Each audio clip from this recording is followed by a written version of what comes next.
Tirem suas próprias conclusões, vamos rodar. Eu trabalhei, né, como você falou, no São Paulo durante tantos anos e é um clube de massa, de presença de torcedor.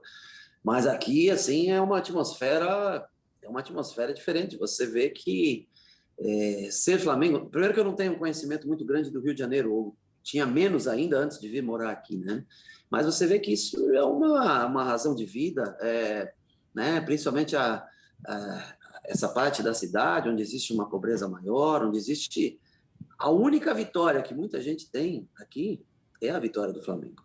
Então, é muito mais uma inserção social, é você estar inserido naquela tribo, naquele grupo que tem como Flamengo a vitória da sua vida. A vitória do Flamengo é a grande vitória que é possível ele ter na sua vida. Então, é realmente especial e diferente poder trabalhar aqui.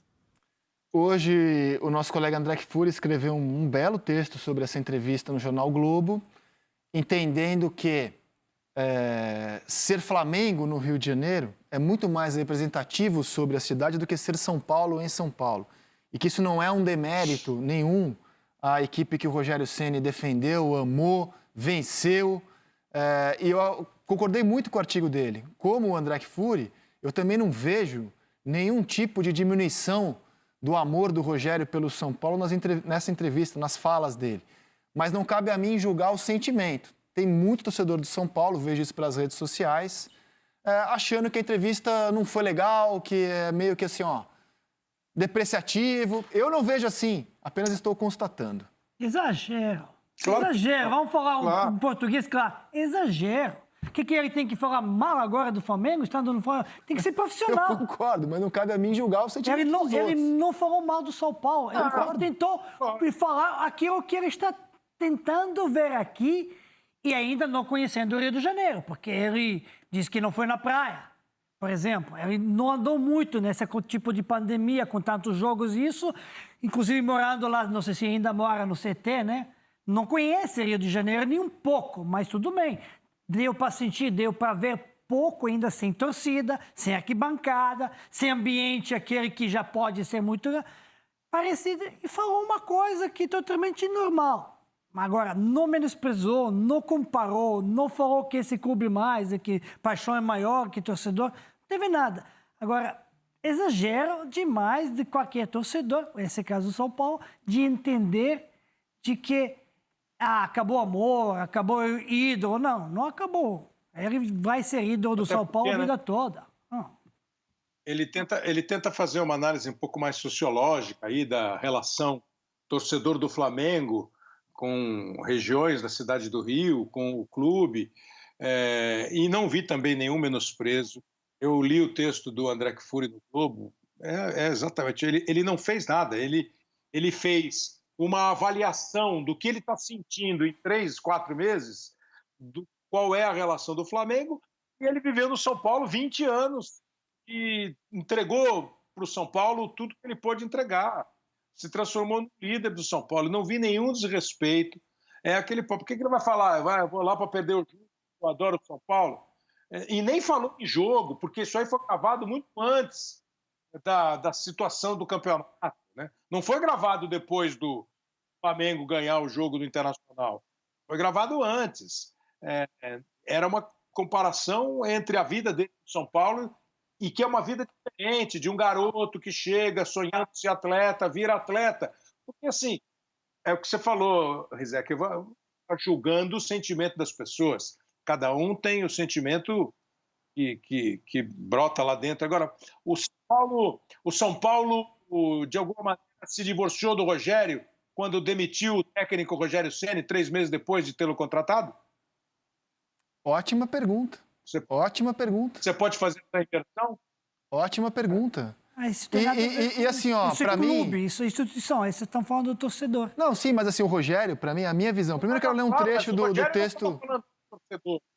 O Rogério não estava falando mal do torcedor do São Paulo. Perfeito. O Rogério estava entendendo, naquele instante, qual foi a relação dele, profissional do São Paulo, e hoje dele, do profissional do Flamengo, com a comunidade lá, a coletividade São Paulo-Flamengo. Perfeito. Eu não vi nada de assim. Tem um trecho do artigo do André Kfouri que é o seguinte, que é um resumo disso. A comunidade são paulina, legitimamente orgulhosa de Rogério, o goleiro, debate a cassação do passaporte tricolor de um dos maiores ídolos de sua história. O delito, Ceni, o técnico, disse que ser treinador do Flamengo é diferente. O texto é bem legal, quem quiser está lá no site do Globo. Aí, assim, no meu entendimento, o Rogério, ele é um ídolo eterno na história de São Paulo. Né? Eterno. Você não apaga um ídolo da história de um clube, ele é eterno. Acontece que o Rogério virou treinador de futebol. E quando ele assume o Flamengo, justamente num confronto contra o São Paulo, ali ele passou um recado muito claro. Ele, Rogério, virou um treinador profissional de futebol. Ele é um treinador profissional de futebol. O ídolo ficou em outro lugar. É isso. Entendeu? Qual é o maior ídolo do Flamengo? E ele não falou nada demais. É o Zico. A atmosfera... É o Zico. O Zico foi superintendente do Flamengo e saiu de lá com uma série de acusações contra o Zico. Sim. Mas é a instituição. Claro, não é a torcida. É difícil você compreender a dor de um torcedor que ouve. Agora, pega toda a história, né? Como diz o Eduardo Lino, pegue o contexto da pergunta, da entrevista. Sei, eu acho que não tem nenhuma mancha do Rogério com São Paulo, do São Paulo com o Rogério. Hoje o Rogério é técnico de um time que vai contra o São Paulo e precisa ganhar um jogo para ganhar um campeonato. Como o Muricy um dia saiu do São Paulo e foi para outro time. E o que tem de errado nele falar que a atmosfera da torcida do Flamengo é especial e diferente? Ele não disse que é maior nem menor, ele falou que é especial e diferente, e é. A forma como, em linha geral, né, o torcedor do Flamengo encara futebol é algo realmente quase comovente, porque o torcedor do Flamengo não está nem aí para o futebol. Ele está aí para o Flamengo, ele gosta do Flamengo, é uma coisa difícil de você descrever. É diferente, é especial mesmo. Quem convive com isso sabe que é. É diferente Quantas nesse vezes momento, principalmente, Kleber, que quando Mas você... quantas vezes a gente ouviu o Rogério goleiro em vésperas de um jogo pela Libertadores, dizendo que quarta-feira, Libertadores, o São Paulo, a torcida vai estar lotada, o clima, a atmosfera, é difícil ganhar do São Paulo. Quantas vezes o Rogério goleiro disse isso? Sim, e segundo a estatística que o Rizek mostrou, o Rogério Ceni nunca deu um momento de tristeza para a torcida do São Paulo. Só deu alegria, cara. É verdade. Vamos ver o que o Visoli...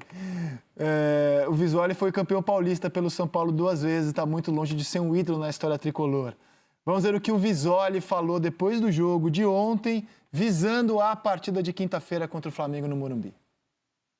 É buscar a classificação contra o Flamengo.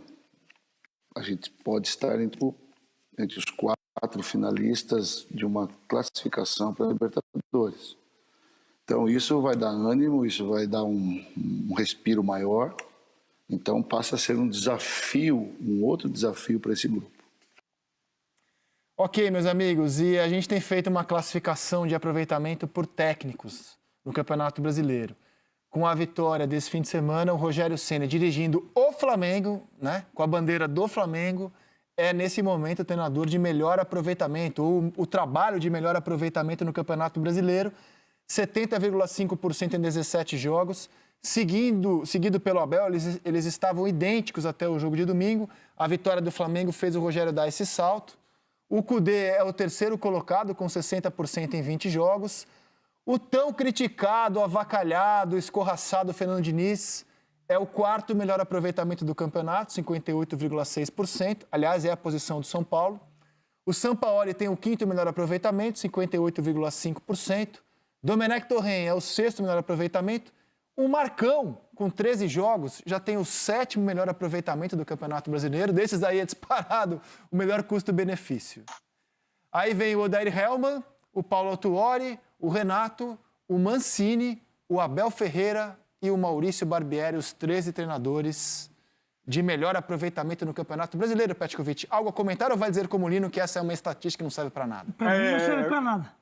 Principalmente porque só conta o Campeonato Brasileiro. Eu imaginei. Serve para quê? Essa é boa, Pet. Essa é boa, cara. Essa é boa. Porque essa mostra algumas contradições. Por exemplo, olha o que o Barbieri Obrigado, fez. Lino. A equipe de seleção agradece. Põe lá de novo a classificação. Boa. Corta o microfone do Pet e vamos só com o Lino nessa conversa. Fala, Lino. Boa, Não vai porque ter baú do você precisa entender. Você precisa entender o que o Rogério fez com o time do Flamengo. Era muito difícil. O Flamengo estava vivendo com o Domenech um processo de desconstrução. Você precisa entender o que o Abel foi capaz de fazer com o Internacional. E a virada que ele deu foi uma virada conceitual, troca de jogadores, troca de mentalidade, troca de tudo. Então, esses números aí são representativos. Principalmente quando você vê o Flamengo dentro de campo agora, fazendo coisas que a gente imaginava que tinham se perdido dentro do campeonato. Um time que, quando ele botou Arão na zaga, eu não acreditava, cara. Quando ele botou Diego de volante, eu também não acreditava. E o Rogério conseguiu nos convencer. Treinador é isso, cara. Treinador tem que jogar. O Rogério jogou, o Rogério arriscou, o Rogério colocou jogadores que surpreenderam todo mundo e os resultados vieram. Aí sim, esse é um número bonito de ver, porque o trabalho dele fez diferença. Do Abel também. Eu também acho que o trabalho dele fez diferença. Também acho. Ia falar aqui uma palavra que começa com C para você, assim, um... Eu vou me comportar. Papete, Eu estou me comportando, Kleber, eu não vou falar nada. Não, vai ter baú do esporte. Eu vou narrar ao vivo o gol. Eu acho que ele botou a mão no time do Flamengo e às vezes eu acho a nossa análise um pouco cruel quando nós dizemos que o técnico não está conseguindo tirar do jogador quando o time está mal, e aí quando o time começa a ir bem, tá vendo como os caras começaram a jogar bem? Essa é o nosso desnivelamento, quando a gente dá muita importância para o treinador, a gente reclama quando ele perde e quando ele ganha nós dividimos. Eu não sou muito fã. E o curioso desse ranking aí teu é que só um começou e acabou o campeonato. Os outros todos estão divididos. O Rogério e o Abel vão completar menos de um turno no comando dos seus times. E nesse menos de um turno, eles têm um aproveitamento melhor. E é isso que eu também fico pensando em relativizar um pouquinho, sabe? Porque tem muito o momento do campeonato, é o momento do elenco, o tempo que o técnico demora. Então, os números deles são ótimos mesmo, né? Mas, assim, aí depois deles vem o Fernando Diniz, com 33, quer dizer, faltaram 5 para ele completar o campeonato. O São Paulo falta 1, que é o jogo, e os outros estão ali. Ó. O Marcão tem um ótimo aproveitamento. Com 13 jogos, é um ótimo aproveitamento com um número baixo de jogos, mas precisava fazer o Fluminense. Então, assim, tem que relativizar um pouco, mas acho que a mão do Rogério e a mão do Abel são importantíssimas no final do campeonato para os dois. O São Paulo só não vai terminar o campeonato literalmente porque ele foi expulso contra o Sport no fim de semana, mas é o trabalho dele ao longo de todo o campeonato. Daqui a pouquinho, inclusive, a gente vai a Belo Horizonte falar sobre o futuro do Galo sem o Sampaoli. Agora a gente fala do passado recente, o jogo de ontem, e o futuro, o Palmeiras para o jogo de domingo. Já que na quinta-feira Palmeiras e Atlético Mineiro se enfrentam, numa partida que, em termos de campeonato brasileiro, não vale nada para os dois. O Galo já está garantido no G4, o Palmeiras já pensa na final da Libertadores. E quais são as informações da equipe palmeirense? André Hernan, bem-vindo ao Seleção. Tudo bem, André? Abração para você. O Palmeiras já ganhou a Libertadores, agora pensa na final da Copa do Brasil. Sim, senhor, né? verdade. Como eu ia dizendo isso. A final da Copa do Brasil. O Palmeiras bateu 76 jogos ontem, um jogo que no começo foi até bom. O Palmeiras teve até intensidade. E eu tenho a informação de que essa formação que o João Martins, né? Porque ontem o Palmeiras foi dirigido pelo João Martins, que é um dos assistentes, junto com o Vitor Castanheira, assistentes do Abel Ferreira, porque o Abel Ferreira no clássico contra o Palmeiras reclamou a beça do Voaden e levou o terceiro amarelo, ficou suspenso, não pôde dirigir o time.